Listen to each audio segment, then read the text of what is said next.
welcome to today's Chat Sports NFL Power Rankings show. I'm Tom Downey, and we've got producer Brett Scott behind the scenes and on the mic for today's show. NFL training camps, at least for a few teams in the NFL, are actually underway now. That makes it the perfect time to take a look at where all 32 NFL teams stand.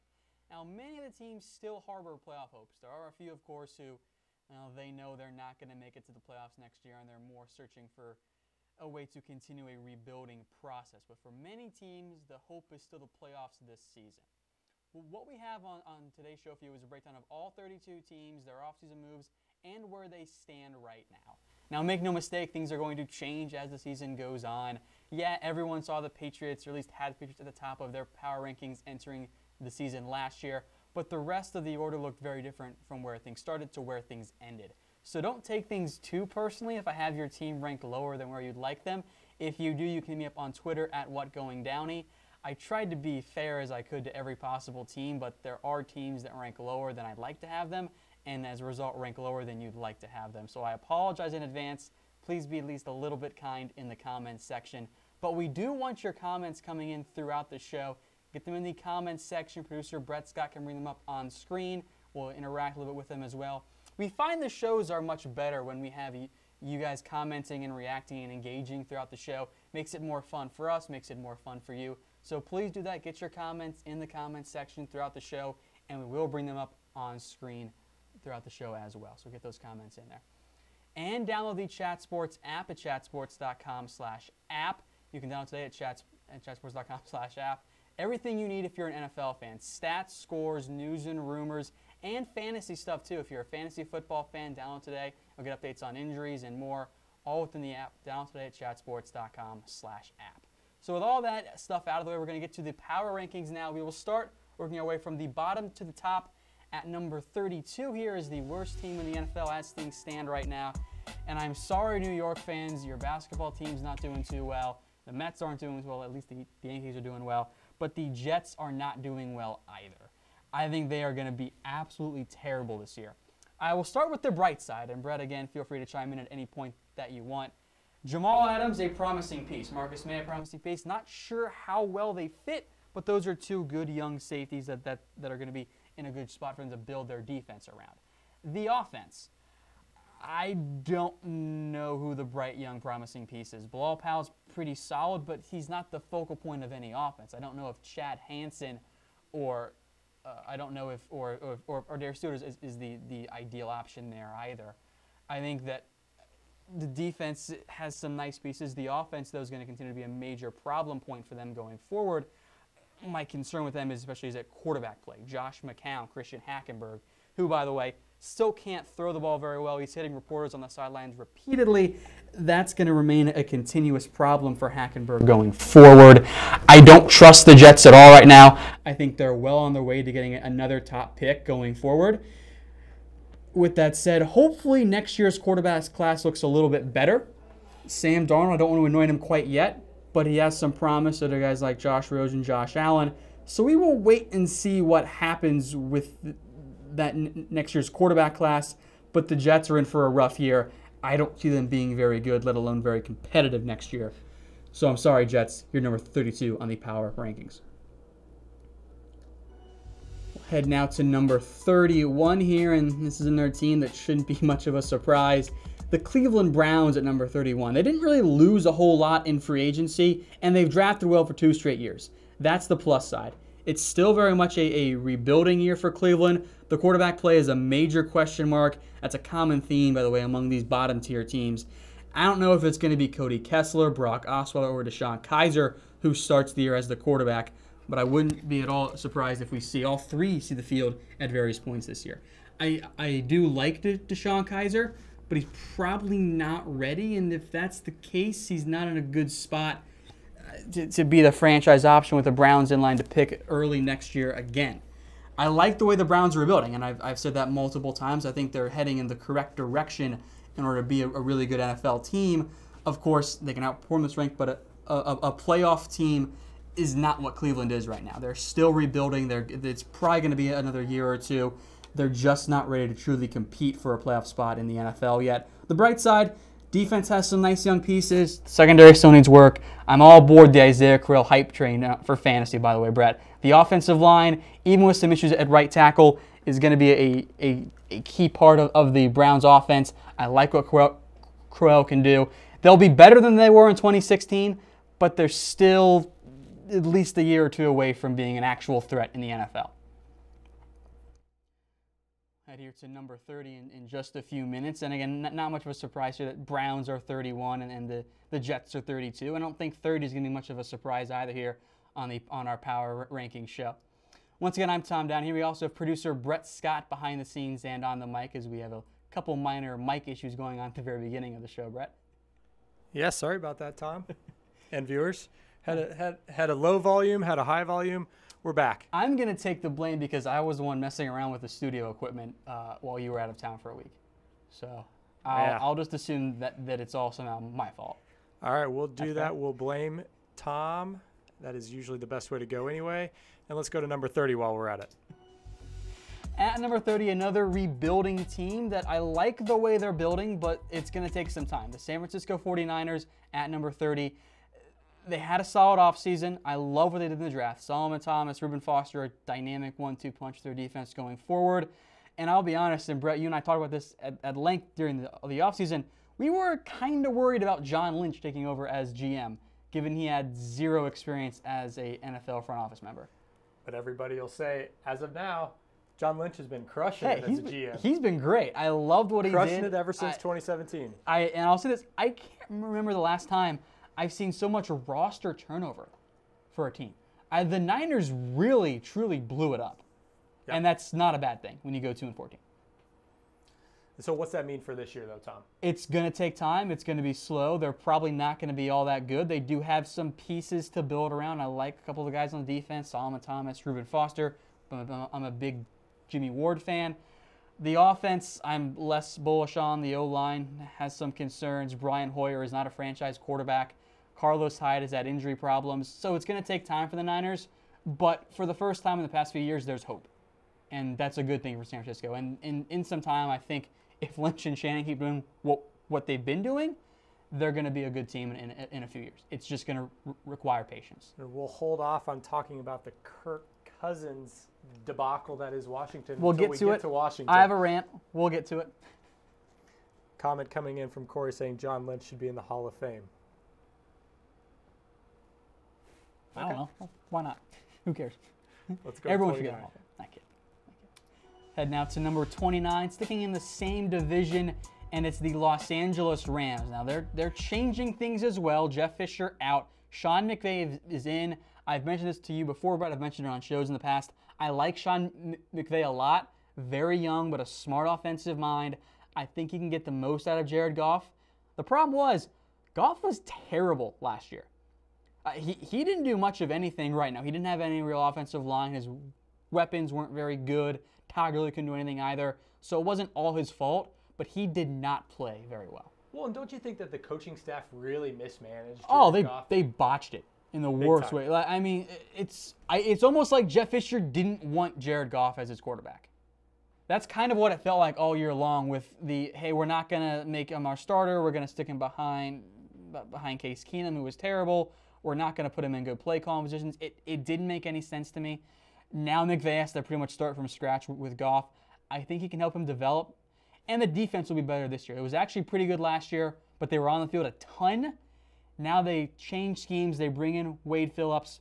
They'll be a more consistent, well-rounded team, but they're not going to be that good, I don't think, yet.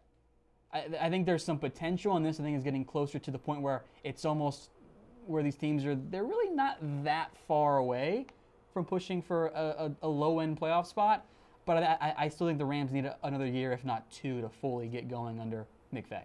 For those of you just joining us, let's take a look at the bottom four on our preseason NFL power rankings. 29, LA Rams, 30, the 49ers, 31, the Browns, and the Jets, the newly formed worst team in our power rankings. They're going to be so bad.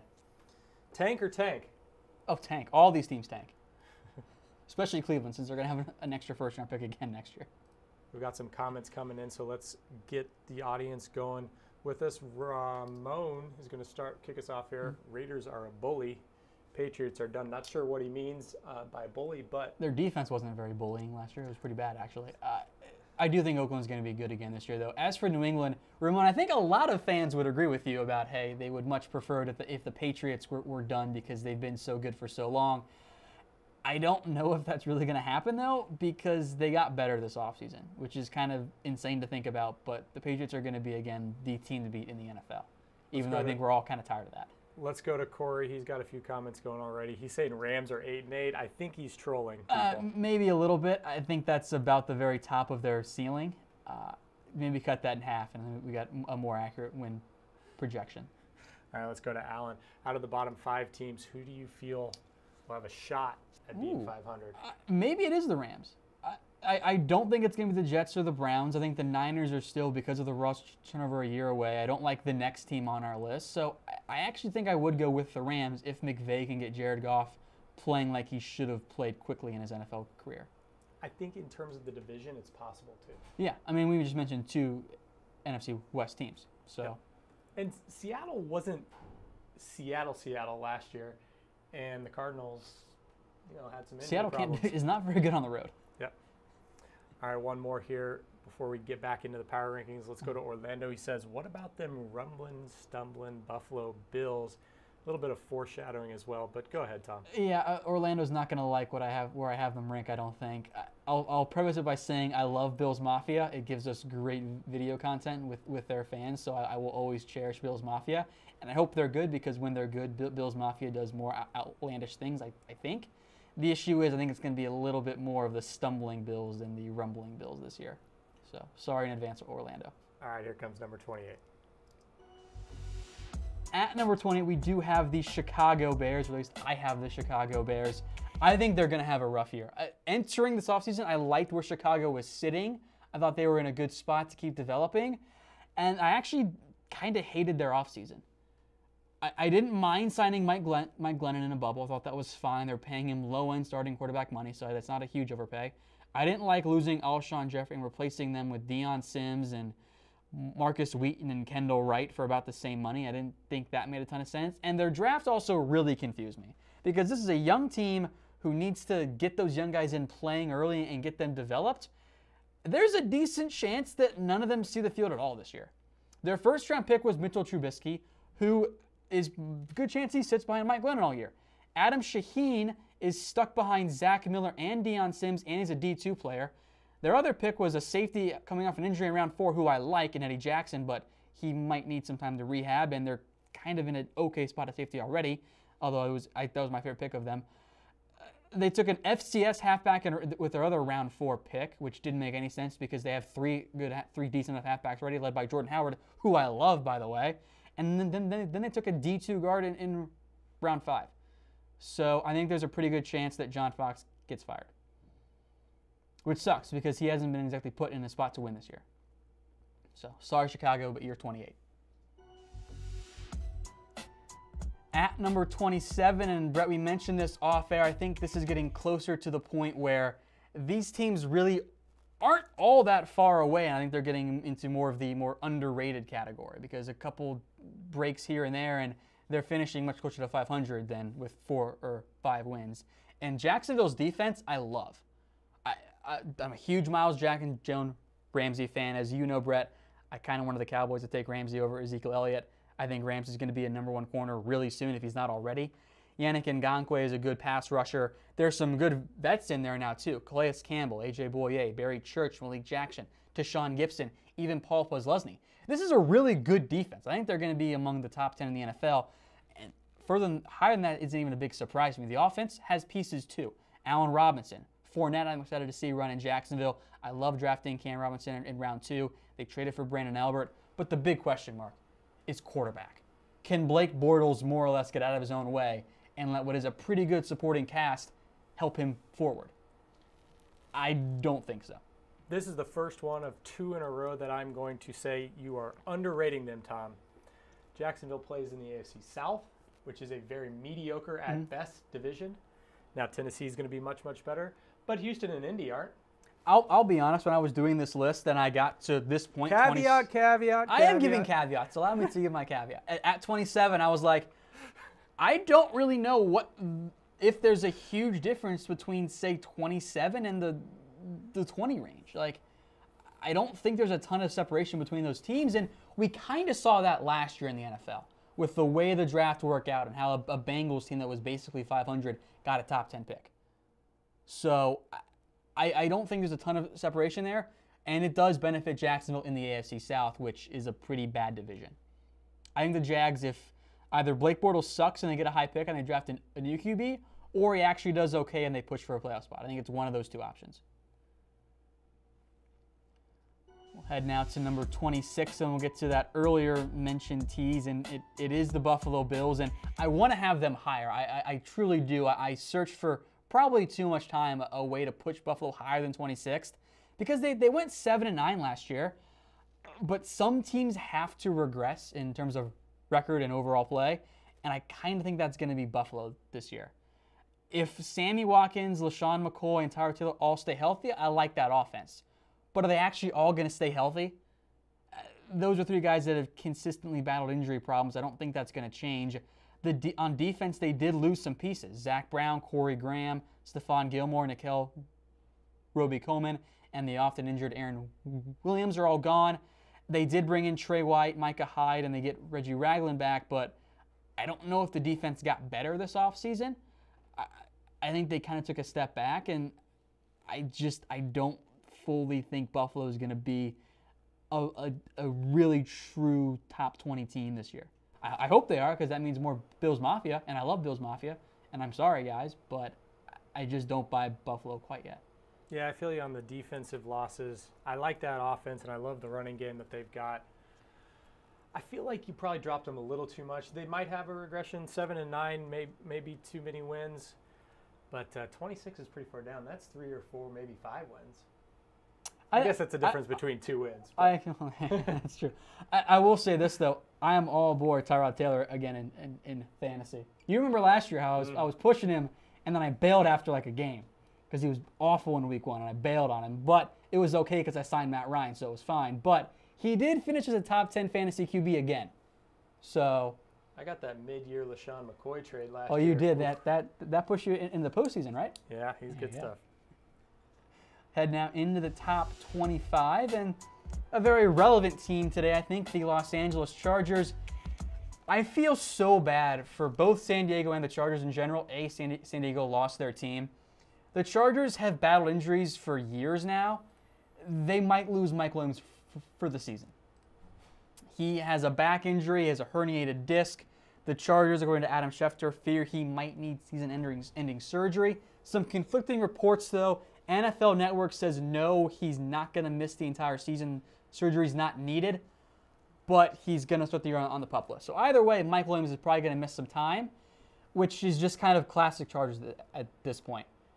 One of their top players gets hurt before the year even starts. Last year it was Keenan Allen, who I love, got hurt halfway through the first game of the season. Let's go to a weigh-in poll and get some comments going. Most underrated team coming into 2017. What do you think here, Tom? I told you I think it's Jacksonville. I'm going based off of your rankings. That's fair. Do I have to do a team that I've already mentioned? Because if it's one I've already mentioned, it is Buffalo, which is weird because I did the rankings. But if it's one I haven't mentioned, I should probably be quiet, right? Probably. Yeah. Okay. Because there are a couple that I think are underrated right now. I do know which one is my overrated team though. Which we haven't gotten to it yet, but we're going to get to it in 2 picks, 2 teams. Well, we're not going to get to that weigh-in poll for a long time. Well then I'll just do it then. It's the Houston Texans. Wildly overrated. They're not actually that good.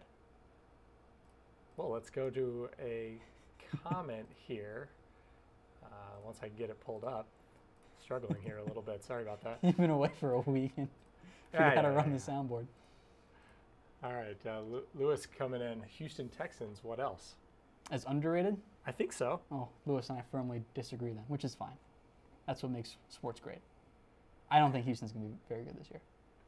How about Antoine saying the Redskins are very underrated? We haven't gotten to them on our list yet. I suppose that's possible, especially if you think they're going to make a playoff push. The Cowboys and Giants definitely get all the hype in the NFC East, and the Redskins really weren't that far away from making the playoffs last year. They kind of faltered a little bit down the stretch. So I don't have any issue with that one as the pick. Yeah, we'll talk much more about the Redskins here in a little bit, the whole Kirk Cousins situation. I think the Redskins are a very interesting team to watch this year. That's such a nice way of putting it. Yeah, sure. Eric's saying the Patriots are overrated. I think by definition they really can't be they can't be underrated. So it's either properly rated or overrated. All right, let's go to Aaron. Stop sleeping on the Chiefs. I don't think we're sleeping on the Chiefs yet, have we? I am not sleeping on the Chiefs, but I think that's a fair comment from Aaron because a lot of people do, because they're really good in the regular season. They don't have a GM right now. It's weird. Yeah, the NFL GMs, Panthers and Chiefs. It's been an odd offseason. We'll talk more about those GMs for their respective teams later on in the show. One more comment here, and then we'll recap who we've ranked so far. Philadelphia, very underrated by Bill. It depends which Eagles team is going to show up. The one that started at the end of the year with they went 5-0, or the one that went 2-9 in the heart of the year. I think it's somewhere more in the middle, and I think the Eagles are about a year away, unless Carson Wentz takes a big leap forward because he wasn't that great last year. I really like the Alshon Jeffrey signing. I do too. Torrey Smith too. Yeah. Mm-hmm. All right, we'll take a look back here. 32 through 29, Jets, Browns, Niners, Rams, and then 28 through 25, Bears, Jags, Bills, and Chargers so far in our preseason 2017 power rankings. Tom, any thoughts? If we're doing tiers, there is a distinct tier between 28 and 27 for me. And the tier we're currently in is going to go on for quite some time. Head now to number 24, and I think this kind of continuing with the theme right now that the Bengals aren't all that far away from being a playoff team. And they were one for several years in a row before last year's bad season. They were better than their 6-9-1 record says they were. And they went 1-5-1 in one-score games with 5 straight losses to end the year. Now, typically what you'll find, and I'm going to mention this throughout the show, you'll find is that the teams that are abnormally bad in one-loss games in one year typically regress more to the mean, so they'll go more around 500. If the Bengals do that, all of a sudden you're looking at a 500 year or better. So I don't think that the Bengals are that far away. So they should, I call it positive regression in that area. The problem is the offensive line, which was a huge problem for them last year, they got worse. They lost Andrew Whitworth, their best tackle. They lost Kevin Zeitler, their best guard, and they only added Andre Smith, who wasn't exactly great for the Vikings before getting hurt. So they're banking on Cedric Obawi and Jake Fisher to be way better than they were last year, which is a major risk for the Bengals. They got new flashy pieces in John Ross and Joe Mixon, but does it really matter a whole lot if Andy Dalton doesn't have time or holes to run through for Mixon, I guess? I'm just concerned about the Bengals. I think maybe this is the year Marvin Lewis finally gets fired. I don't think the Bengals are going to be that good with a bad offensive line. Here's what I love about Facebook Live and our ability to discuss directly with the audience. Mm-hmm. Is we can go off script because Jesse has a funny comment. Jets so high should be lower.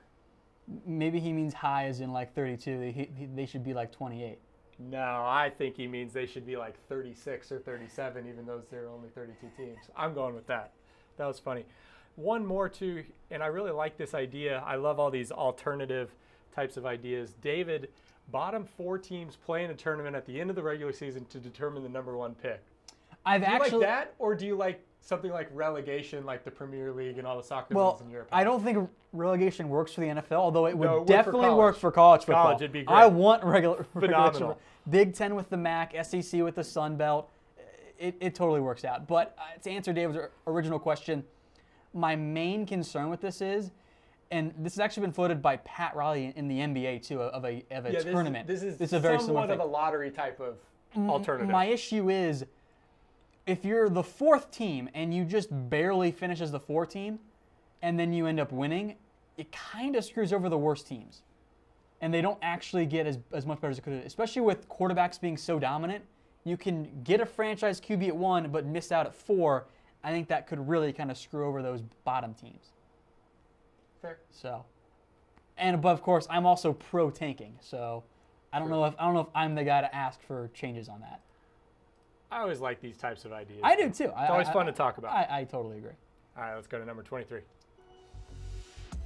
Here is my most overrated team in the NFL. It is the Houston Texans. Yes, they went 9-7 last year, and they got rid of Brock Osweiler. They are worse than they were last year. Yes, J.J. Watt gets back after missing most of the year, but the Texans lost Quentin Depps, A.J. Boye, and their number 3 outside linebacker, John Simon. They didn't replace them. They really did not replace them at all. Osweiler's gone. He was terrible. There was a reason Houston waited so long to bench Osweiler. Tom Savage is not very good. He doesn't have a touchdown pass yet, Brett. He's never thrown a touchdown pass in his NFL career. Who do you think wins the job? Deshaun? I think it might be Deshaun Watson, but I don't love Deshaun Watson as a player.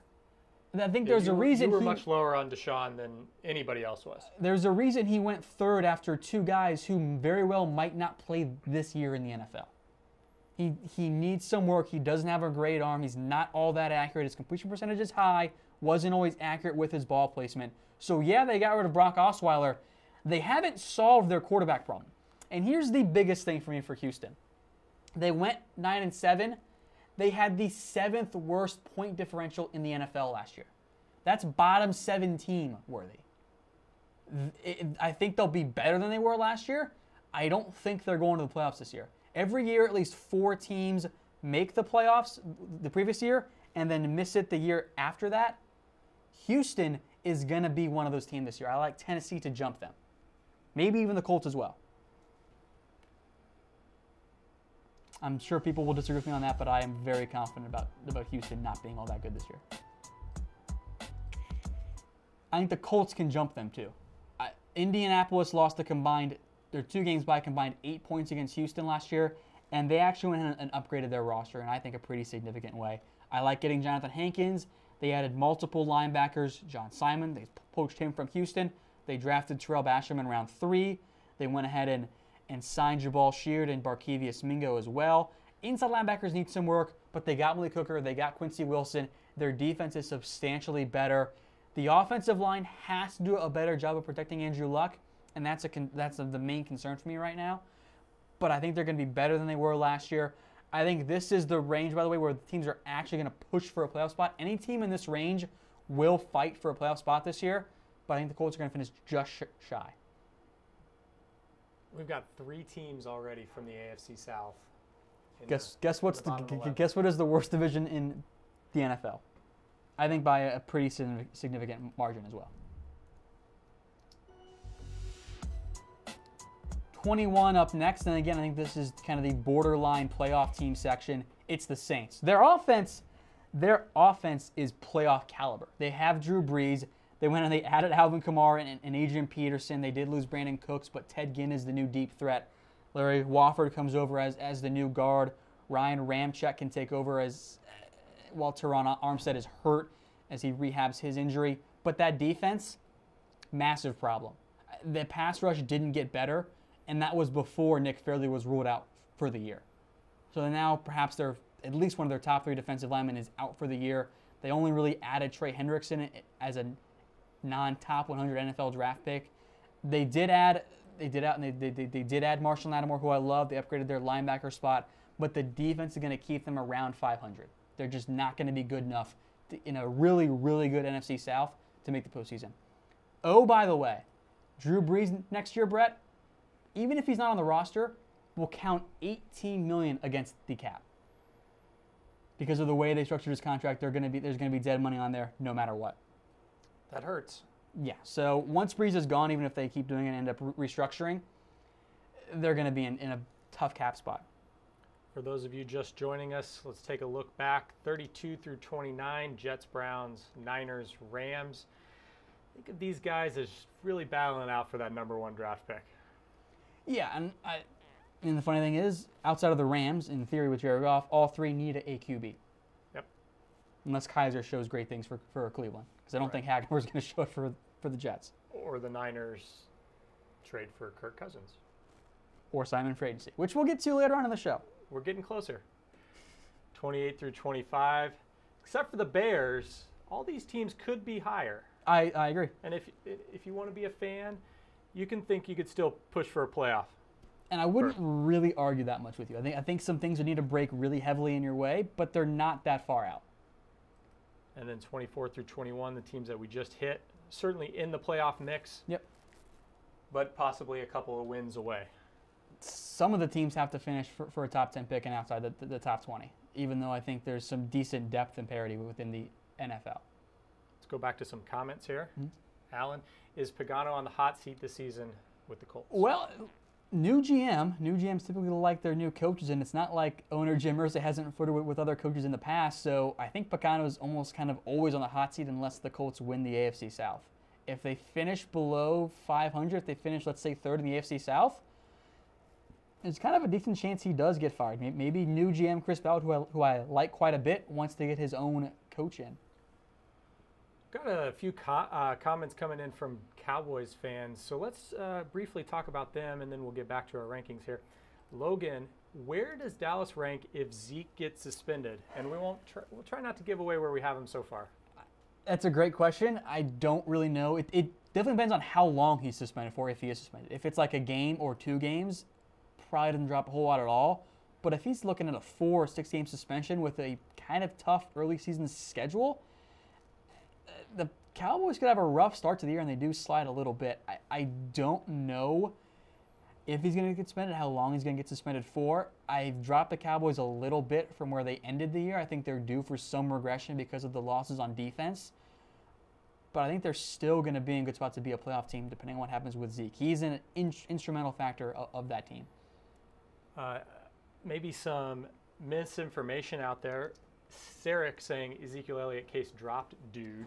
Well, they're different cases, which is not a good thing for Ezekiel Which Elliott. in and of itself is a problem. Is a problem, yeah. So the case Sarek refers to is the most recent one where Zeke was linked to a fight at a bar.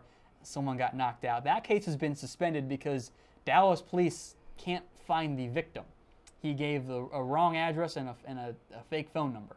So they don't know where he is, so they're just kind of stopped the investigation because no witnesses have come forward either. So it appears that Zeke is in the clear with that case. The NFL, though, has not cleared their cases. They're still investigating the domestic assault claim from right after he was drafted in we're actually almost at the year point where that came out. We're coming up that later this week. We'll be at a full year since that one happened. Plus the visiting the weed dispensary, plus a whole bunch of other things where Zeke keeps finding himself in the headlines for the wrong reasons. It kind of almost feels like the NFL is really tired with Zeke, and they want to give him some kind of discipline to tell him hey, stop doing this. You're making us look bad. Stop it. Stop it. Like a petulant child. Junior, one more Cowboys. Junior saying with that O-line, Cowboys shouldn't lose any ranking. Well, on offense, no, they should not. The thing is, there's 2 sides to an NFL game, and the defensive side lost 4 key players. The defense is probably not going to be as good as it was last year, it was actually okay thanks to the secondary. The secondary got worse.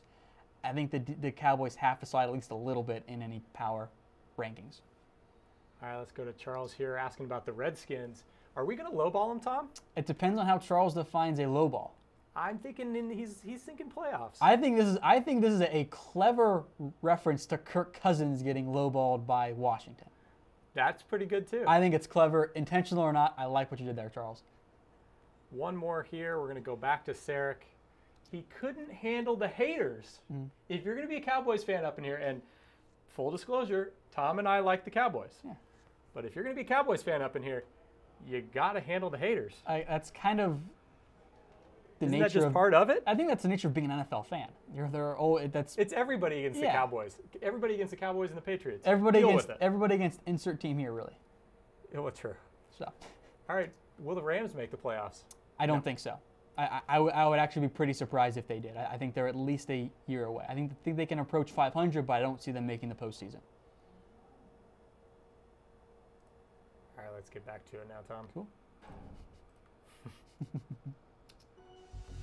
Heading now to number 20, and maybe this will make Charles, our Redskins fan, happy. Eagles are in the bottom seed right now for the NFC East. A very good division. I'm very curious to see which team shows up. The one that started the year really hot and closed pretty well, or the one that went 2-9 in the middle of the season. Either way, I like their future. I am a big Carson Wentz fan. Getting Alshon Jeffrey, Torrey Smith gives some actual guys who can catch the football outside of Zach Ertz, because the rest of the receiving core was not very good at all. We'll see if with LeGarrette Blount now signed, if the Eagles will run the ball some more too. Their offensive line is pretty good as well. I think that's a little bit of an underrated unit for Philadelphia. The defense is good. The secondary needs work. Safeties are fine. Those corners have to play better. Sidney Jones might not be ready. He's a good piece going forward. But Wentz needs to improve. The NFC East is really, really strong. The Eagles are going to need some breaks to get out of the cellar. They could finish 7-9 or again and still finish last in the NFC East. And I think that's very possible, Tom. I think we're talking again about the NFC East being the best division in football. Mm-hmm. And if it's not the NFC East, it's the NFC South. Yeah.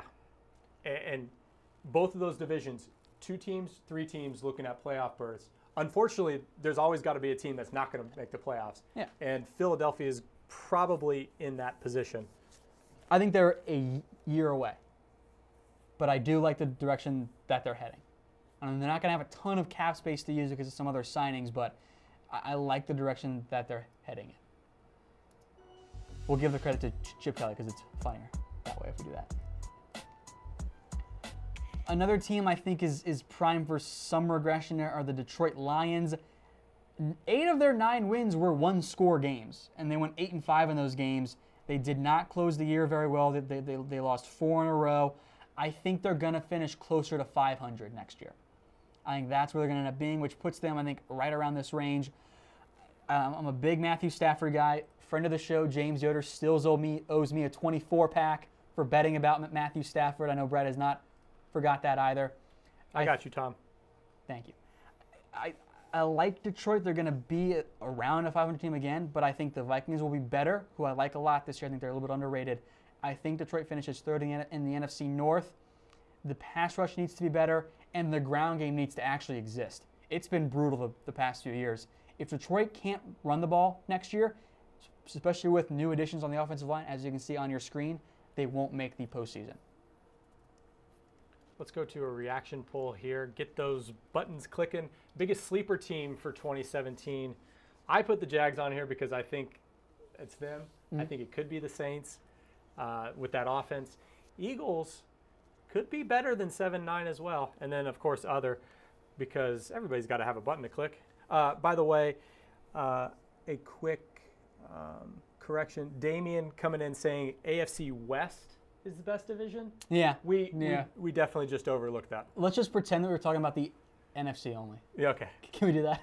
Yeah. A lot of likes coming through. Everybody thinks we're underrating everybody at this point. Their own team, which is fine. That's how things work. I like the Jaguars a lot. I'll throw out a team we haven't mentioned. I think Arizona. I think because they weren't great last year. I think they're getting overlooked, but I think they can make it back to the postseason. Are the likes still moving, Brett? Yeah, sorry. I kind of figure with that one. You should have made it the heart button. Yeah. So we're about to piss everybody off that's watching. We appreciate all the Washington Redskins fans that are in the audience right now. And here we are. Oh, because I'm going to go on my rant, right? Yeah, number That's 18. Right. That's right. They have botched the Kirk Cousins situation in a laughable way. And this has been a dysfunctional offseason from the very beginning. It started with Scott McLaughlin for their GM.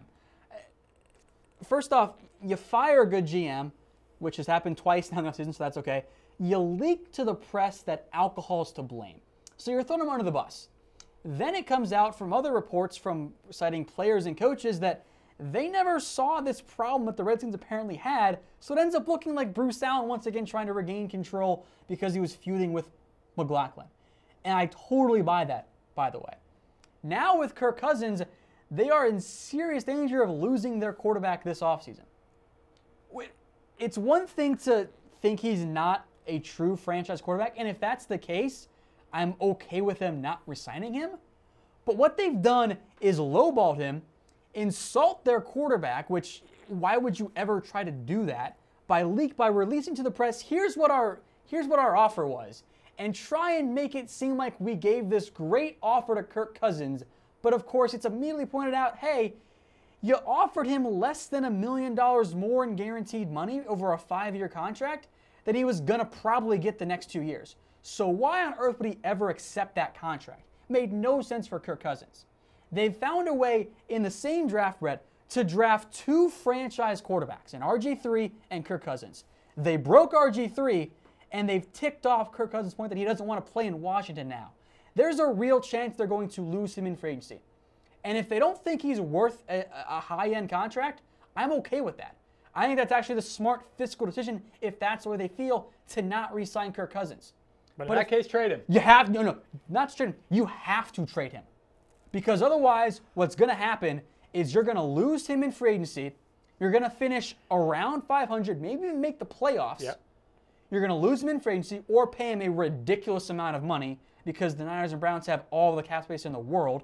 So you lose him in free agency, you get a low 3rd-round pick as a compensatory selection, and now you got Colt McCoy as your starting quarterback and no real chance to get a franchise QB in the draft next year without sacrificing the farm like Houston or Kansas City did.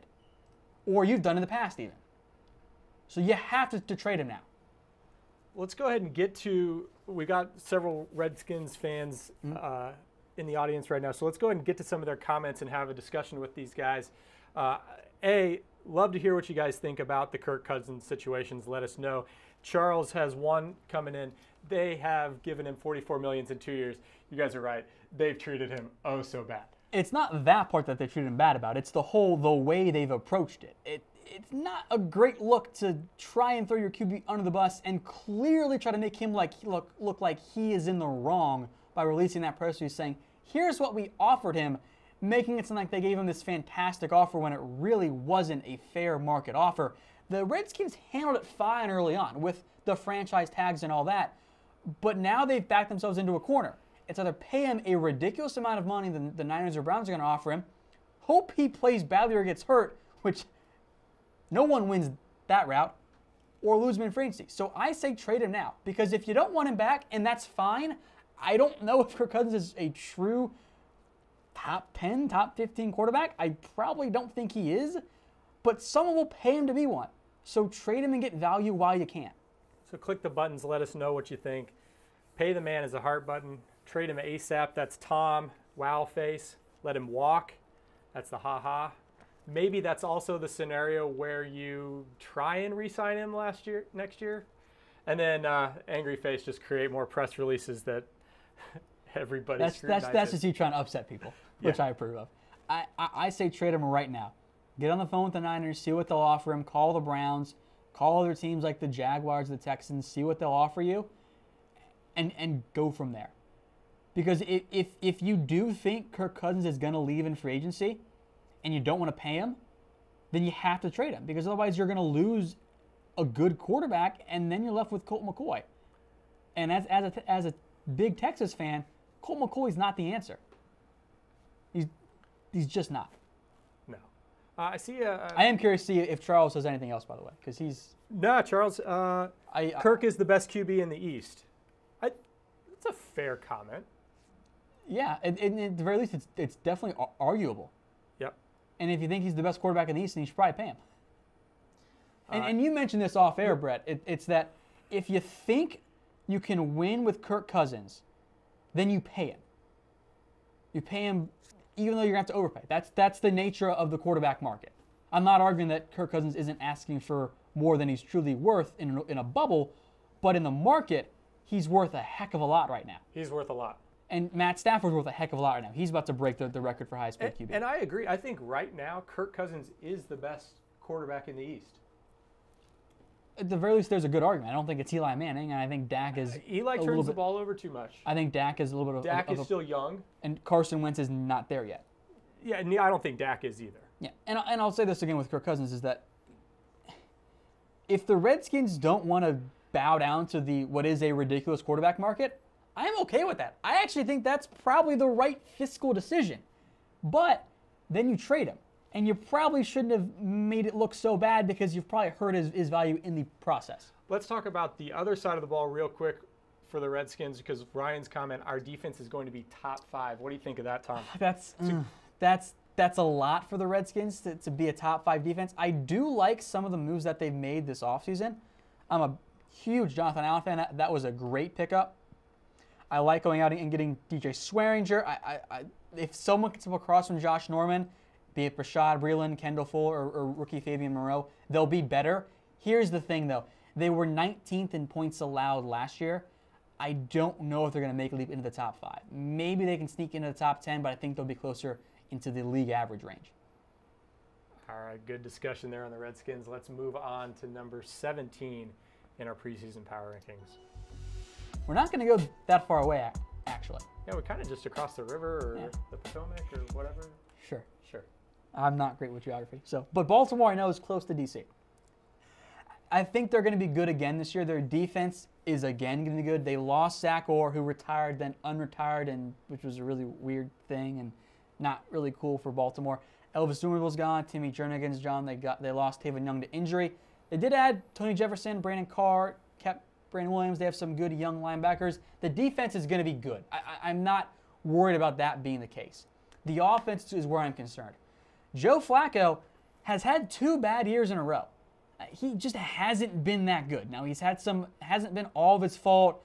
The weapons have been great. So hopefully getting Jeremy Maclin and getting Danny Whitted helps them. I hope that does, because the run game needs to be better. I don't know how the offensive line will fare without Wagner, but I think about 500 is the proper range for Baltimore, which will push them, if things break their way 1 or 2 times in the season, that's playoff caliber team.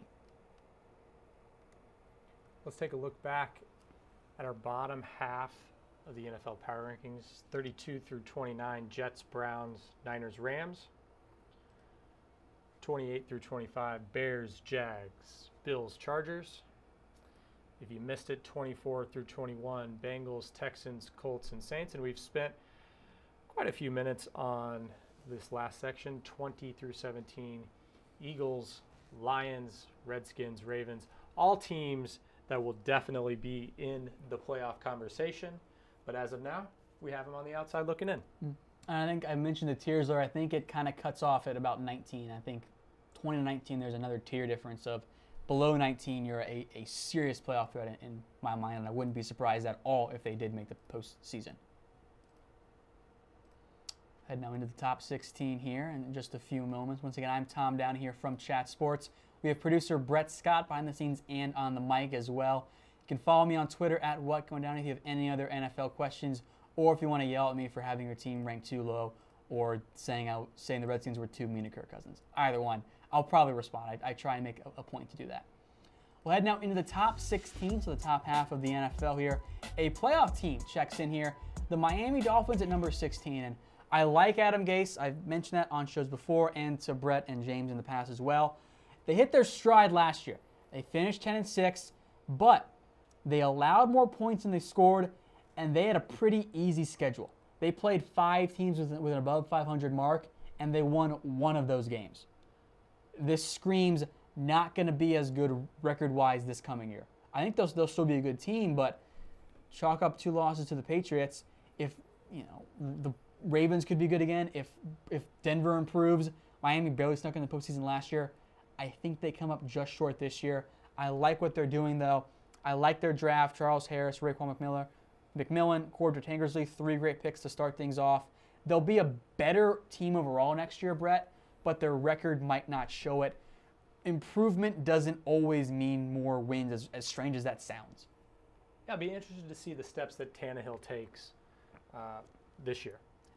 I think he might put up better numbers if the Dolphins let him throw it a little bit more, but I think he kind of already had his breakout year a few years ago. He's in that, reliable starting quarterback range for me. I've always been a Tannehill fan, more so than others who did not like Tannehill. Into the top 15 now, and this is, I think, one of my underrated teams, the Minnesota Vikings. I like a lot what they did this year, and what they did last year too. Championship level defense. They were 6th in the NFL last year despite faltering down the stretch. pretty much everyone returns from that defense except for really Captain Munnerlyn, and they can replace him with Mackenzie Alexander. The main problem last year was a god-awful offensive line. It was made worse by injuries, too. I don't love Riley Reff and Mike Rems, especially Remmers, but it's an upgrade over what they had. And they didn't pay Matt Khalil a boatload of money for a reason either. We'll get to Carolina in a little bit. Pat Elflein, the rookie, could play right away as well. I think Dalvin Cook's going to be the number one halfback in Minnesota kind of quickly as well. Sam Bradford is back as the quarterback as Teddy Bridgewater keeps rehabbing. He's working there's been some videos of him dropping back without a knee brace. I don't think he's ready yet. That was a pretty significant knee injury. It's going to take at least a year to fully rehab. He might miss the entire year again, which is okay because now they have Bradford, who, and I know people love to hate on Sam Bradford. He completed 72% of his passes with 20 TDs and 5 picks last year with a terrible offensive line. He was actually kind of good for them. So I like where Minnesota's at right now. I'm a big Mike Zimmer fan. And I'm just saying this too, Brett. The Falcons started 5-0, then missed the playoffs, and then made the Super Bowl the next year after that. That's what Minnesota did last year. Now, I don't know if they're going to go to the Super Bowl, but I'm just saying that it's been done before. The hot start, fall apart, rebound, Super Bowl has been done before. Just saying. Just saying. I like Minnesota.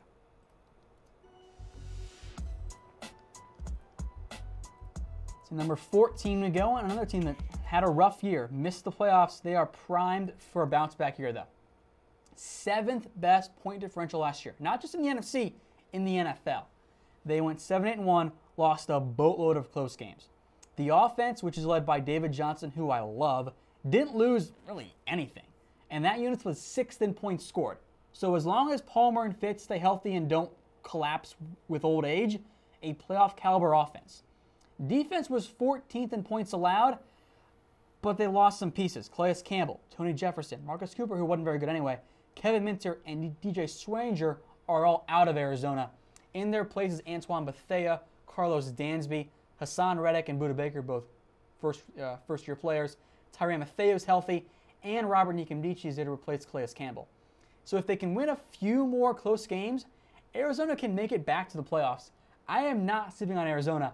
I would not be at all surprised if they made it back to the playoffs this year.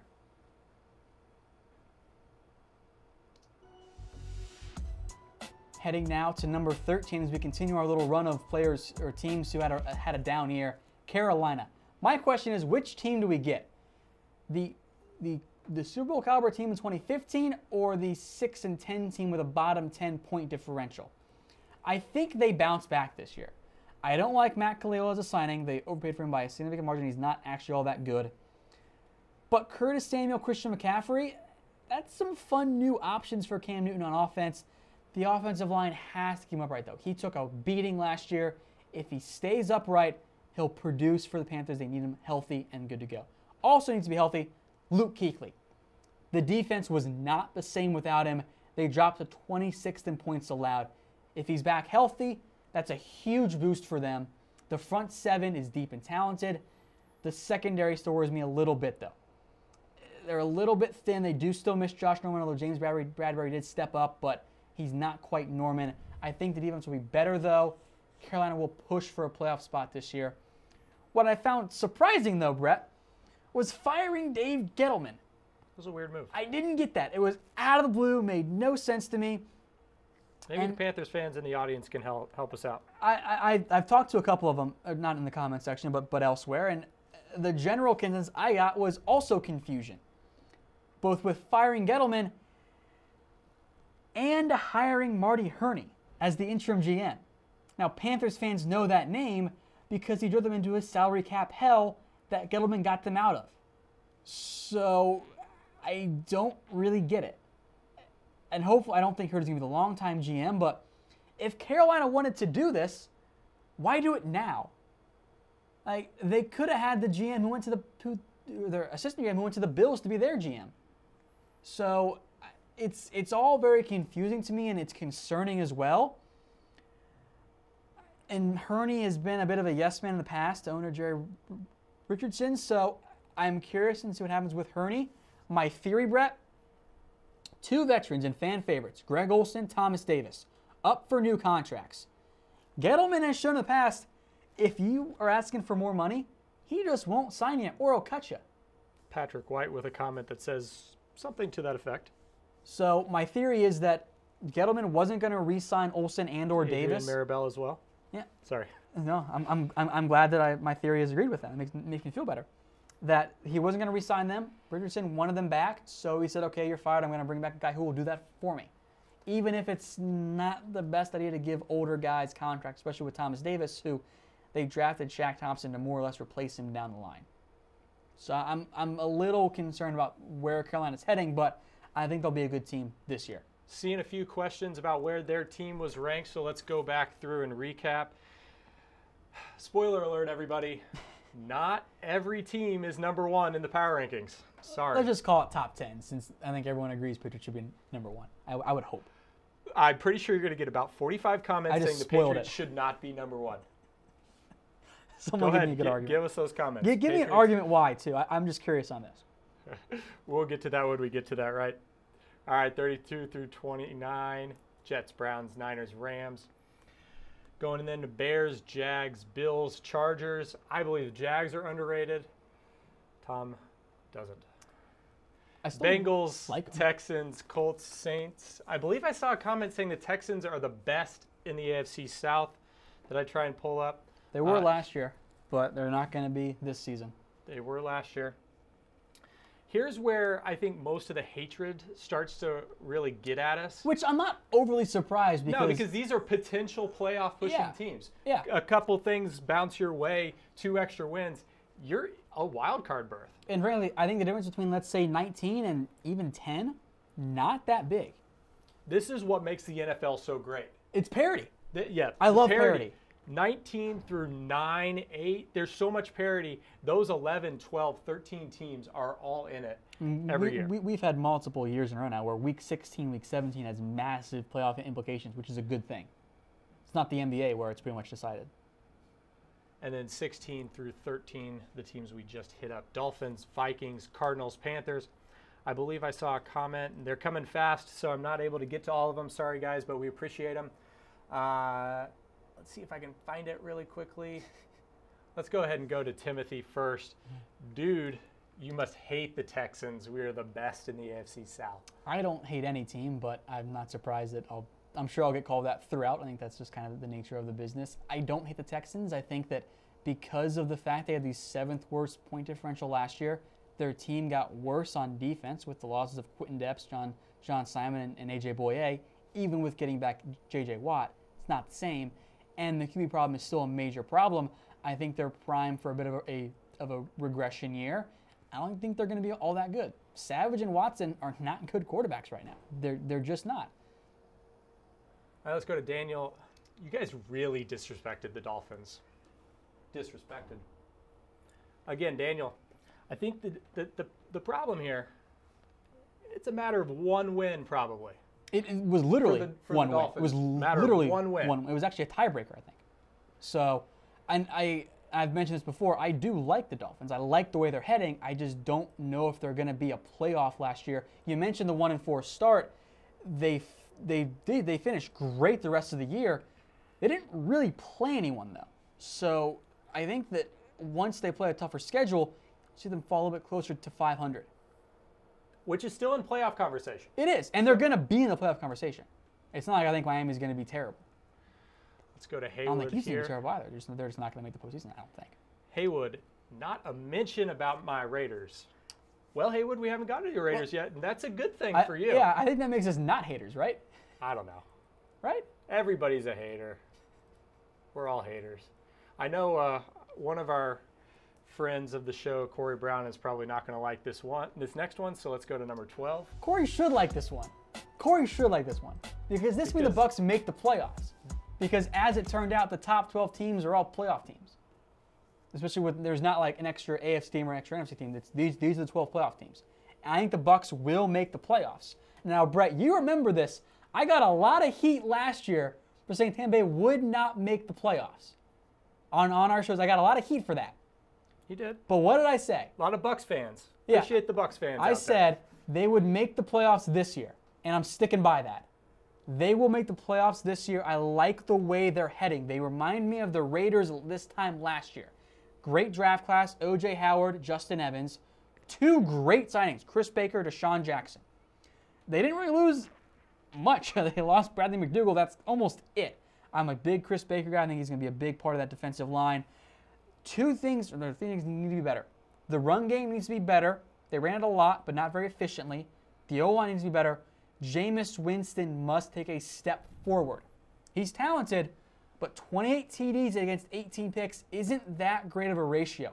He can take a big step forward, and Tampa can make the playoffs, but they need to be a little bit better this year. They still had a negative point differential, by the way, but I think Tampa Bay can make the playoffs with a better roster this year and better play from Jameis Winston. I like where Tampa Bay's heading a lot this year. I like it a lot. Let's go back to another reaction poll. Which team that made the playoffs last year misses it in 2017? Speaking of the Dolphins. There's been 4, by the way. That's been the pattern for the past, I think it's almost, I think it's about a decade now. 4 teams every year go from making it to missing it. So clearly I have the Lions, Texans, Dolphins as those teams. I think it's about right again here. I don't think it's going to be the Cowboys. My order would be Texans as the most likely. I think the Titans are going to be really good this year. I think they take down Houston. But that's just me. And maybe we should foreshadow something? Yes, I think we should. Because at number 11 is the Tennessee Titans. I remember when they hired Mike Mularkey, I really didn't like it. I thought it was a bad That's hire. an understatement, Tom. I hated it. I thought it was a terrible Don't hire. sugarcoat it. You hated that hire. I honestly thought that they had kind of screwed Marcus Mariota. I thought they had made a terrible hire that was going to hold them back for quite some time. Turns out I was wrong. And I'm happy to say that because I like it when Tennessee's good. I think a budding young franchise like Tennessee is good for the NFL. And I like what they're doing right now. I love the idea of the Titans and the Bucs and just how they keep coming up the last couple of years. They've really built it the right way. It's so much better when it's not just the Patriots and the Steelers and so on every year. It's so much better that way. So Mariota going to have a breakout year. The ground game and offensive line is going to be really good again. Tennessee is one of the top 3 offensive lines in the NFL. They got two new options for Mariota to throw to. Corey Davis, who I like, and he's not hurt like Mike Williams, so they nailed that one as it turned out. So far, so good. Eric Decker, who's going to be a red zone threat. I like those 2 moves there. The defense, I think, is missing a few pieces from being a Super Bowl contender. I like Adoree Jackson, Logan Ryan, Jonathan Cyprien. I think they're another. Davis' name wrong on the graphic? Somebody called you out on it. That was quick. I had David, yeah. Man. I caught it though. Paul caught you too, though. That was quick. That was a quick catch, Paul. Thank you, appreciate Paul. you paying attention. I'm upset with myself, but that's okay. Anyway, they're, I think, an impact defensive player or 2, maybe at linebacker or on the defensive line, away from being a legit Super Bowl team. Plus, growth from all their young players. But I think they're going to win the AFC South. I feel really good about that pick. They got substantially better this year.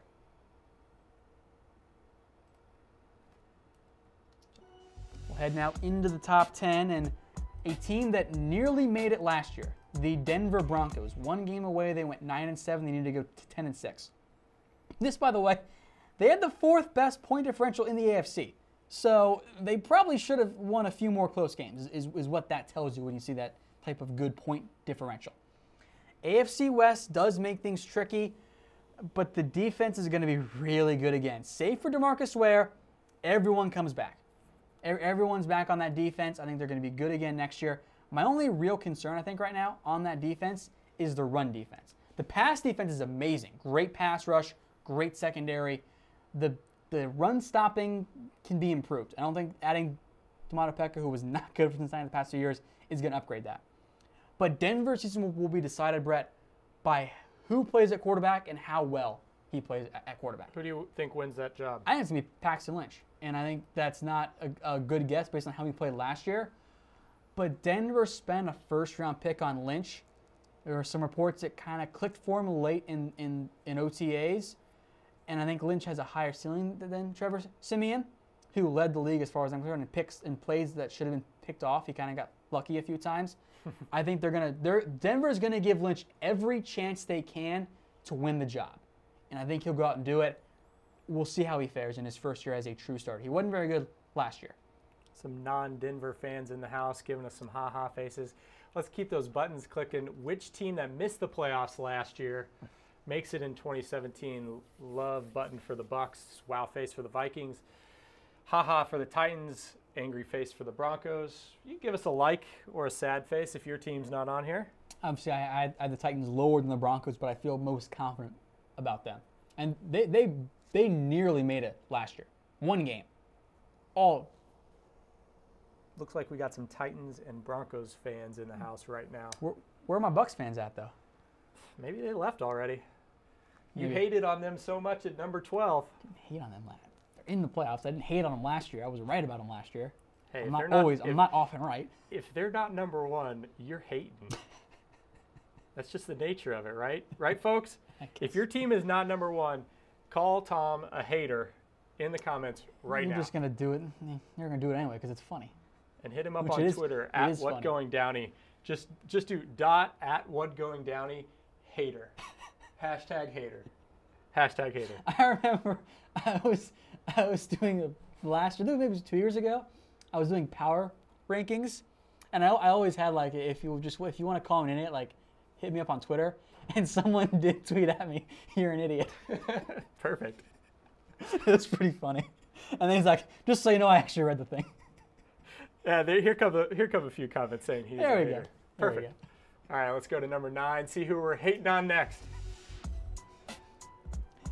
At number 9 is the New York Giants, and this is Hater. There we go. Here's the thing, actually. So this is a sneaky regression candidate, I think. They only had the 7th best point differential in the NFC, so they shouldn't have made the playoffs last year. That's what that says. But I think this is a good team anyway. Like defense. It's so good. I love their defense.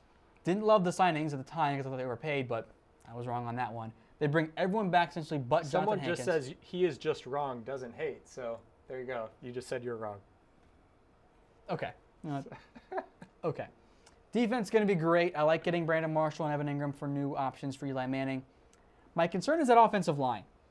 They tried so hard the previous year to add a right tackle. They tried to get Taylor Decker. They tried to sign Eugene Monroe before he retired, and they didn't get anyone. So they just said, okay, we'll do it. We'll deal with it. So this year, they lose Marshall Lewis, who isn't very good anyway. They keep Bobby Hart, and they only add DJ Fluker. Now, Eric Flowers was awful last year. He just couldn't pass protect. Hart wasn't much better. Fluker flunked out of the Chargers organization. The offensive line, unless Flowers or Hart drastically improve, is not any better. And it's going to make life tough on Eli Manning and the ground game, which has not been very good for New York. I think the defense is enough to get them in the playoffs, but the offense has to be better if they're going to do more than just beat the Cowboys in the regular season and then lose to the Packers in the postseason. I think they're a top 10 team, but that offensive line has to be better. And I don't know if they upgraded it in the way that they could have. They could have upgraded it this year. They ignored the line in the draft and took Evan Ingram, which I did not like. They could have had one of the top tackles. They said no, and they took Ingram instead. I didn't like that move. I said no. Was that a Trump tweet? Yes. Yes. Also fake news and other stuff. All right, let's take a look back Big week. at the rankings so far. If you've missed anyone, number 32 through 29, Jets, Browns, Niners, Rams. 28 through 25, Bears, Jags, Bills, and Chargers. 24 through 21, Bengals, Texans, Colts, and then Saints. And then we really get into the meat of it. Mm-hmm. It starts getting much, much tougher to make these preseason power rankings, and pretty much where you started getting called a hater more and more. It's fine. Eagles, Lions, Redskins, Ravens. The thing is, I think that everyone who called me a hater would be like, they should be like 5 spots higher. And I probably wouldn't argue too much about that. Yeah. So. Hey, someone's saying you got a good pick at 9 with the Giants. Nick Grant saying that was a good pick. Thanks, Nick. I needed to hear that. Dolphins, Vikings, Cardinals, and Panthers. And then Bucks, Titans, I mentioned Broncos, tiers earlier. and Giants. I think about 9 is the next subset of tier of Super Bowl threat. So you think Giants and above or below, Giants and better Yeah, Giants are better. are your Super Bowl contenders of now. I do. And I'm not super sold on New York there, but I think if Flowers plays a lot better and the offensive line gets better, I don't see why they couldn't with that defense. I don't think it's the top tier threats for Super Bowl, but teams that I wouldn't be all that surprised. Denver, no, because of the quarterback play. I think the Titans and Broncos, much like the Raiders last year, are a year away from being a true Super Bowl threat. Lots of comments coming in. We appreciate it, guys. Let's go on. Number 8 coming up now. At number 8, they were mentioned earlier in the show. It's the Kansas City Chiefs at number 8. We kind of know this story at this point. They are great in the regular season. They've lost 6 games since week 6 of 2015 in the regular season, but come playoff time, it's just not quite enough. And that's why they bet the farm on Patrick Mahomes, who I know you're not a huge fan of, Brett. You thought that was way I too did early. not like that draft pick. It is a risky move. I think everyone would agree with that. But it's a good landing spot for him. Andy Reid knows QBs. But this was also kind of a giant middle finger offseason to Alex Smith, by the way. Huge middle finger. Yeah, huge. Oh, Alex, we're going to draft your replacement rather than get you a player who can help you win now. Also, we're going to cut your number 1 receiver. So you have a year or 2 left, and then we're done with you. But, keep doing stuff. He has 1 year left. It's Mahomes. He might need 2, but It's Smith's last year, right? It's in terms of his contract. 1 or 2. I need to double check that, but it's 1 year, 2 tops for Alex Smith left.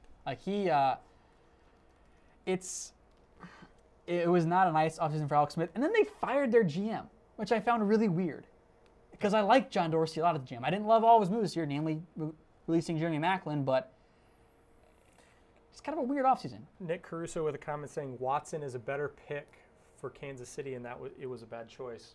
What do you think? You weren't a huge Deshaun Watson fan, but versus Patrick Mahomes. It depends on what you're looking for in a quarterback. If you're swinging for the fences trying to get a true franchise QB, Mahomes was the better pick. If you're looking for a guy who's more QB ready, it's Watson. So in reality, I think the fit made sense for both sides based on what they needed.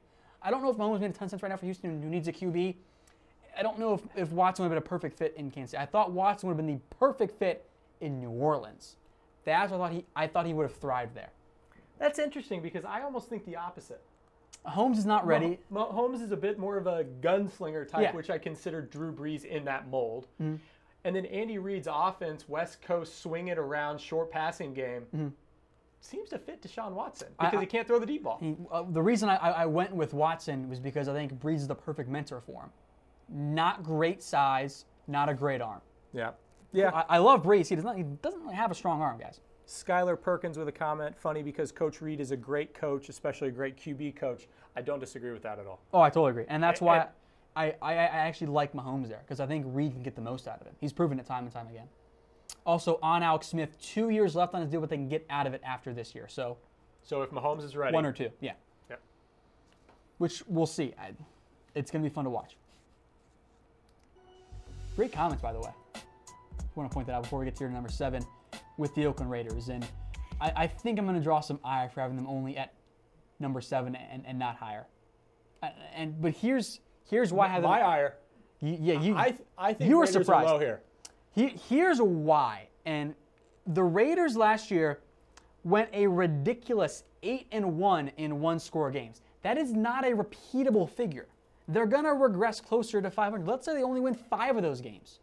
All of a sudden, you're looking at 9 wins. Now Oakland's going to win more than 9 games, I think. I think they're going to be the number 1 team in the AFC West like I have them. But in a tough division and having won an unusual amount of close games, they might not be quite as great as everyone thinks they're going to be. They're still 38 in the AFC for me. And I love what Oakland's doing, and they're a Super Bowl threat.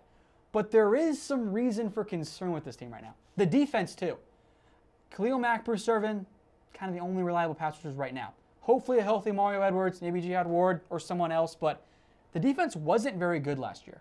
The linebackers got worse. They've got Jelani Jenkins, who may or may not start, rookie Marquell Lee, and a bunch of dudes that non-Oakland fans haven't heard of before, which is not a good thing for a linebacking core. I do like their secondary a lot, though. My bold prediction, Brett, Oakland fires defensive coordinator Ked Norton during the season, promotes John Pagano, currently an assistant, who was the Chargers DC last year and is a better coach, I think. Bold. So I like Oakland a lot. Please don't think I'm hating on the Raiders. I think they're going to be a Super Bowl team, a threat this year, and they're entering a pretty long window, by the way, which is a good thing for them. But there is something that gives me at least a little bit of pause. Yeah, we talked about this briefly earlier. AFC West, NFC East, I think there are 3 teams in both of those divisions that can win it, and then one team on the outside looking in. And I think that makes it really hard for any of those teams to really, really make a push. It helps you, I think, if you make it in the playoffs because you've played tough games, Yep. which you kind of do across the NFL anyway, but it also kind of hurts you for getting the good seed in the AFC. Like, it's not the Patriots who, frankly, can almost coast. Like, they're not really coasting, but they don't play in the AFC West. They don't play the same, 6 games against 3 really good teams. They just don't. Even the Chargers, I think, are a good team when healthy. So, and by the way, can we pump the brakes a little bit on the Marshawn Lynch hype a little bit? It's getting out of control. He's 17 in fantasy drafts. Like, let's calm down here. I mean, we're now talking about the Seahawks, so Segue. pump the brakes. So, I will not pump the brakes here. I think Seattle has the best roster in the NFL outside of the offensive line. I don't think the Patriots have a better roster. It But didn't really get that much better. They didn't get better. I mean, they added Luke Jokel, and they drafted Ethan Pochik, who I think will play on the offensive line. He was a center at LSU. I think he plays elsewhere, though, because they have Justin Britt, who I like a lot. They're only good offensive linemen right now. But they are on the verge of starting some combo of Jokel, Britt, Jermaine Ifedi, Mark Glowinski, Ethan Pochik, Reese Adahimbo, and George Fant. Brett is thinking if I made up one of those names right now. I did not. You lost me. Yeah, I think I lost you at Jermaine. That's a bad unit. Like, Seattle thinks they can. Every NFL team, for the Giants, it's linebackers. For the Raiders, it's linebackers, apparently. Every NFL team has to sacrifice somewhere once they start paying their quarterback a lot. There's just not enough money to go around, and they tend to value certain positions less than that. And that's what Seattle's doing with the offensive line. I think that's a bad choice. I love their offense outside of that. Russell Wilson, if he doesn't die, just keeps running around making outlandish plays every game. It's a solid receiving core and tight end group, especially if Lockett and Richardson can stay healthy. One of the halfbacks, Thomas Rawls, Eddie Lacy, or CJ Prosise, will step up. So Seattle's good there. We know the defense is really good. But the offensive line, it's held them back-to-back years. It's going to do it again, I fear. I think Seattle's probably about right here. I think the record's probably pretty similar. They got to be better on the road, too. They were bad on the road last year. Yep. Great at home, bad on the road. Let's get back to a few comments here. You are now hating because these teams are not 1, 2, or 3. Oh, okay. But Mood says, I agree with number 7, referring back to the Raiders. Lions at worst should be 12. Least respected playoff team from last season. I did have Houston lower, so. Yeah. Houston would be your least respected playoff team from last season. And I wouldn't be surprised if the Lions finish 12, but they're not going to win their division. I think that's still the Packers. So we'll see what happens elsewhere. Here's an Eagles fan, NFC East ranking, Eagles, and then I've never seen these emojis before. What have you done here? Is this the just emojis Facebook being weird, or they don't work that well but on normally our software. it's just like a little square. Oh, so, well, we can kind of show the emojis now. Oh, when did that happen? It's been there. Cool. All right, I like that. We just don't usually pull up these ones because I imagine that there's at least one poop emoji in there, right? Well, 2 and 4 are both poop emojis. Okay. And then 3 is like one of those face emojis where I don't know what it's. So it's just Eagles fan being funny. I approve. So speaking of Eagles fans and NFC East rankings, segue number 5. And I'm curious to see where people fall on this one because it's the Cowboys. They draw, they'll draw your ire no matter where you put them. Yeah, exactly. You put them 32 and everybody they're too high. The Cowboys, Dak and Zeke should be better if Zeke isn't suspended, which is a big if right now, and that's been a weird case. It's been really strange to watch this whole thing progress with Zeke from the accusation of domestic violence, to the police saying, we're not going to press charges, nothing here, NFL dragging it out, and then Zeke getting himself in more trouble, giving the NFL a reason to suspend him again. So we'll see what happens there. I don't know what's going to happen with Zeke. I honestly don't. Here's what I would do with your rankings, Tom. I would flip the Raiders and the Cowboys. Cowboys' schedule is tougher this year. They're going to regress a little bit. A year of tape on Dak. And I don't think their defense got better. Their defense probably got worse. I agree with you. Their defense got a lot younger, which may or may not be worse or better. Who knows? Down the road, better, but this year, maybe not. Yeah, so I think they're going to take a little bit to get into it. I don't have a huge issue with that. Really, I don't. And frankly, it's not like it affects it too much either way. The Raiders still are the third best team in the AFC for me at that point, if they're 5. Yeah. With the Cowboys, and I think you're going to know right away, by the way. The Giants are probably going to get them again week 1. I mean, they probably will. Hey, Denver week 2. So exactly. And Cowboys that's the thing. Could easily be 0-2. Not just that. The Cowboys' early season schedule isn't exactly easy. And if let's say Zeke is gone for 4 games, which is we've seen some rumblings of 2. Let's just say 4. That's the Giants and Denver to start the year. 2 probable losses without Zeke. Then they go on the road to Arizona. That might not be a win either. And then Denver is a road game too. Then they host the Rams and the Packers. Like, if Zeke is out for an extended period of time, there is a legitimate chance that they start the year 1-4. You're going to find out about the Cowboys. I think you'll know in the first 4 or 5 weeks of the season whether or not they are a true Super Bowl contender or just kind of fighting for a wild card spot. I agree. And you mentioned Dak. And you've seen that with the Cowboys the past several years. They have a good year. They kind of regress. They have a good year. 8-8. You mentioned Dak, and sophomore slump was a possibility. What I really liked with Dallas last year, and Philly didn't do quite a good job of this, is after the first few weeks, both Dak and Wentz played really well. And then teams got enough tape, and they figured, okay, let's do this. The Cowboys kept adapting. They kept doing some different things. They made life easy on Dak as best as well as they could. The Eagles didn't quite do it. It was more of a, they're going to throw this at you. You have to adapt. We're not going to make things easier on you. The Cowboys did a great job of that. Eagles less so. So it was also, I don't know if you saw this, Brett, there was a massive Twitter war among NFL Twitter users about Dak or Wentz. Yeah. Huge Twitter war. It was quite interesting. I still think it's going to be a fun rivalry to watch for many years to come. Championed in part by Pro Football Focus did like a fantasy draft of here's how we would draft like each team, kind of, one of those things like the Madden fantasy draft. Yep. I think Wentz was a first round pick, but he was like, I don't know, mid-teens among quarterbacks.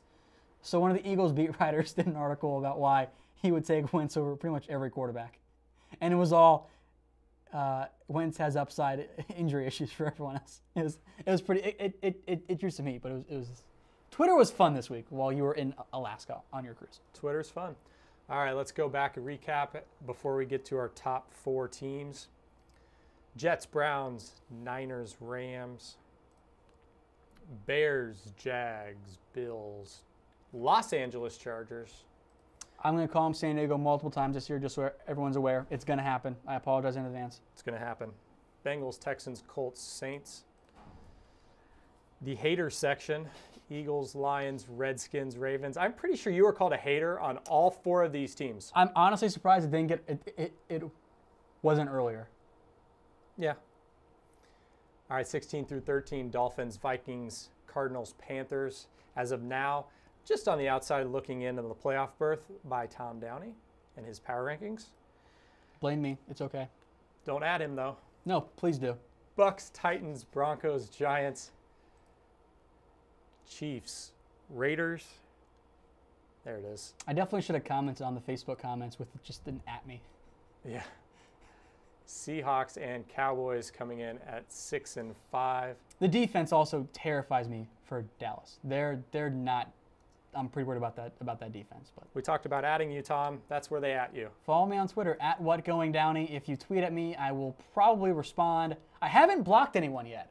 I'm quite proud of that. I haven't had to block anyone. I don't know. Is that a good thing? Maybe you're not being controversial enough. Is that a good thing? seems to I don't seems to want be the hot takes only up way here. that anybody does anything anymore, right? I don't think we need to be a hot take centric society. I don't think we need to be that. But that's just me. Hot take. So. Here comes number 4. I think I'm much more level minded. You're very level-minded. Thank you. Let's see what the people think of your top 4, Tom. Maybe we'll get less hater comments. I don't really know. Well, Steelers at 4. Once you get to number 1, you know how. Very true. The key for Pittsburgh is Big Ben's health. Do that, easy playoff team. If he's hurt and misses time, they're in trouble. Because as I told you, Brett, Landry Jones sucks. He's not a good quarterback. He is not good. They drafted Joshua Dobbs, who I don't think is a starting QB, but I think he's going to be a really good backup in the NFL. Because that dude is a genius. And I say that literally. He is a rocket scientist. So he will be a good backup quarterback in the NFL, I think. Not the greatest pure quarterback, but he has the intelligence to be that good backup that you want. Maybe not the heir to Big Ben, but he'll be a long-term backup quarterback in the NFL as far as I'm concerned. Offense is going to be good again. Big Ben, Le'Veon Bell, Antonio Brown, and, hey, Martavis Bryant's back. I love it when we get here, and here are the comments. Steelers should be number 2 or number 1. Number 4, you're as crazy as he is. Come on, guys. Not everybody can be number 1, but we love we love the fandom. Can we all agree? Could we do a power rankings where everybody was number 1? Do you think people would notice? I've kind of done that in the past. Do you remember when the Knicks were were rumored to trade Kristaps Porzingis? Yes. I did the article, teams that should try to trade for Kristaps Porzingis, and just listed every team except Everybody. the Knicks. Nobody read that though. They got a little bit. Yeah. Got a little bit. The bad part was SB Nation did one like 10 minutes before I finished mine. So they had the same thought as me. Gotta be faster. But that's true. The defense has some young pieces I like. Bud Dupree, TJ Watt, Artie Burns, Sean Davis.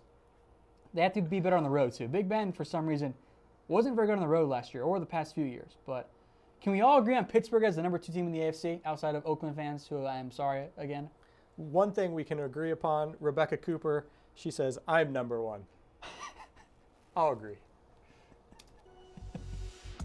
All right, we'll head now into the top 3, and at number 3, the Green Bay Packers, who they're always just one of the best teams in the NFL.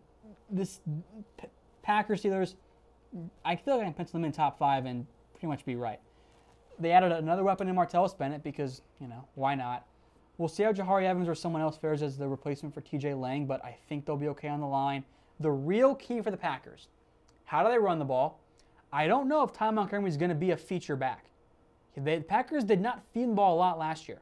One game in the regular season with double-digit carries. They drafted Jamal Williams, who's more of a power back. So I think it could be a committee approach for Green Bay again this year. And the secondary. That has to be better. That's what cost them last season. It was bad. Now, injuries played a big role in that, but there was a reason they went out and they signed Devon House. They brought him back, and they drafted Kevin King. So someone of that King House, Quentin Rollins, Demarius Randall, and Ladarius Gunsler group has to step up. If that doesn't happen, Green Bay won't make the Super Bowl, I don't think. If the secondary is just about league average, I think they're the best team in the NFC because they were pretty darn close. They almost beat the Falcons last year. And I think this is a really good Packers team again. Yeah, I think they get better, and that's scary. 10-6 was, I think, a low-end mark for them last year, and they'll finish with more wins this season. Quick break before we get to number 2 and number 1. Nick with a funny comment. Rodgers could throw to you 2 and make the playoffs. Hey, as long as I'm wearing those sticky gloves, I don't see why not. You too, Nick. I'm sure those gloves are awesome, by the way. They catch everything. They do catch everything. That's how Odell caught it, right? I mean, that and just being absurdly athletic and just good. Dez caught it too, right? Just triggered every Cowboys fan. Trigger. All right, heading out to the top 2. And hey, they were the top 2 last year too. Look, I think there's bound to be some level of regression, and it's almost a respectful thing to have the Falcons at 2 right now, but they didn't really lose anyone. A fullback and a linebacker. And they added Dontari Poe. And they drafted 2 good defensive players. So there's always something to say about bouncing back and going to the Super Bowl. The last time I think they did it was, the Bills, who lost 4 in a row, which hopefully isn't the Falcons' future. But I think that there's got to be some level of respect here, knowing the Falcons returned pretty much everybody and nearly won the Super Bowl. Now, 28-3 will not die as a meme in the near future, but this is still a really good team. I'm curious to see how Steve Sarkisian fares as the offensive coordinator, though, because we got the Sark After Dark now heading to the NFL, which Sark could be After bad. Dark. It did not go well for USC. More hater talk coming through. Good. Let's see and we might as well. Everybody knows who's number one now, right, Tom? Yeah, I don't hate the hater talk either. I think it's kind of funny, more or less. Oh, yeah. So, but yeah, number one. Like, I challenge anyone in the comments section. Give me reasons why the Patriots should not be the number one team. Don't say cheating, because it's cheating because it's too easy. Cheating, which isn't even a reason. That's just, I think, more of an excuse as to why you don't want them number one. But give me a reason why they shouldn't be number one. Because they got better after going 14-2. They signed Stephon Gilmore. They traded for Brandon Cooks. They traded for Coney Ealy. Yeah, they lost Logan Ryan, but Gilmore Ryan is maybe an upgrade. LeGarrette Blount is out. That's okay. Patriots would love to throw it anyway. They got Brandon Cooks. Mike Gillislee led the league in yards per carry. Rex Burkhead's a pretty good player, too. The pass rush is still a bit of an issue, but they're banking on Ealy and Derek Rivers, a third-round pick this year. This is a loaded Patriots team. I don't see any reason, I would hopefully get some comments in here, why they shouldn't be number one. Outside of that, we're tired of New England, which I get. I totally get that. It does get tiring. Everybody's tired of them. But this is a team in the middle of a dynasty. Now, maybe they won't win the Super Bowl. It's really tough to repeat. It's dang near impossible. But they are the favorites, and there's going to be 19-0 talk, unfortunately, which is kind of annoying. We'll go ahead and get to some comments, and then we'll do a recap. Yes. Larry, Titans going to shock a lot of people going 12-4. You know, it's not out of the realm of possibility in that division. It's not, and I like the way Tennessee's building. Donnell, before, we said Pats were number one. But why? Do we have any reasons why? Number two, come on, people, oh my God, for a Falcons fan.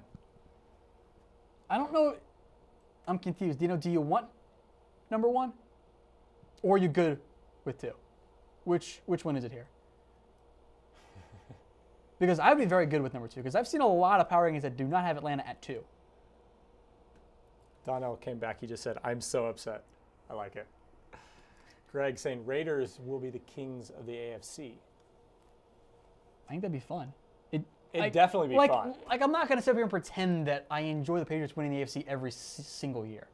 It gets boring. It's not as much fun. I would prefer a different team. And the Steelers, too, have often won it. I would prefer a non-Manning Brady team to win the AFC. That'd be fun. But that's just me. Any more comments coming in there, Brett? Oh, we got a lot of comments, but not really discussion comments, more like hater comments, which is cool. But are they funny hater comments? Because if they're funny, I'm good with bringing them up. I know. They're coming so fast, it's hard to get to all of them. Let's go ahead and do a quick recap here. Jets, Browns, Niners, Rams. And then 28, the Bears, Jags, Bills, Chargers coming in. And I think the tier for me, Bears between the Jags. And then some playoff threats, the Bengals, Texans, Colts, Saints at number 21. And then to what Brett calls the hater section, Eagles at 20, Lions at 19, Redskins at 18, and the Ravens then at number 17. We spent a lot of time on that one because it drew quite a bit of ire on there. At 16 are the Dolphins, the Vikings at 15, Cardinals 14, Panthers 13. This was more or less, I think, me going rogue compared to other power rankings. There's some vast discrepancy between these teams and where other people have them. Bucks at 12. These are the playoff teams, by the way, folks. Titans at 11, Broncos 10, Giants at number 9. And then at number 8, the Chiefs. The Raiders are at 7. The Seahawks are there at number 6, and the Cowboys at number 5. Brett wanted the Raiders and Cowboys swapped, and I think we've seen quite a few different fans winning their teams 2 or 3 spots higher, which in the grand scheme of things, it's not a huge difference. Steelers at 4, Packers at 3, the Falcons at 2, and then the Patriots at number 1. And I'm not a Patriots fan, but at me, because they have to be number 1. How can you not? One last comment here. It's actually a question from Nick. Mm-hmm.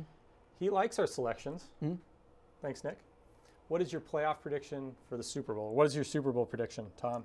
I don't think we'll see a rematch. I think that's just too unlikely. So in the interest of avoiding that, I'll go Patriots-Packers. I would honestly hope it's not that. because those are the blue bloods of the NFL. Like, I would prefer to see some new teams. Like, I think it'd be awesome to see a Bucks-Titans or Bucks-Oakland Super Bowl. Like, that'd be fun for me. Even though we actually have seen a Bucks-Raiders Super Bowl not that long ago. Not that long ago, but yeah. I would like to see someone else than a Manning or Brady team in the Super Bowl. That would be more fun for me. I know we didn't get to a lot of the comments and questions, so if you have them, hit me up on Twitter. I'll be glad to answer them on there. I did see one notification. I already have one Twitter. That's from Piero there. I already have one question on there, so that's pretty cool. So thank you, Piero, for that one. We'll get some more of those. If you guys tweet at me, I'll respond to them, I promise, if they're not just over the top mean. But I haven't blocked anyone yet, so hopefully we don't start that. I don't want to block anyone. Brett thinks I should, but everyone's been kind of nice on Twitter. I found that if you engage, people just want to talk. They're just nicer. Like, that's what I found. But that's just me. So follow me on Twitter and download the Chat Sports app at chatsports.com/app. Everything you need if you're an NFL fan. Stats, scores, news and rumors, fantasy stuff as well, all in one place. Great app. Download today at chatsports.com/app. That will do it for us today. Thank you, everyone who commented. I think we had quite a few of them. Thank you all for watching. Give this page a like for more live content during the NFL season, including highlights, after games and before Monday Night Football, all of that. Like it today, Chat Sports NFL. That will do it for us today. Big shout out to producer Brett Scott. I'm Tom Downey. You stay classy out there.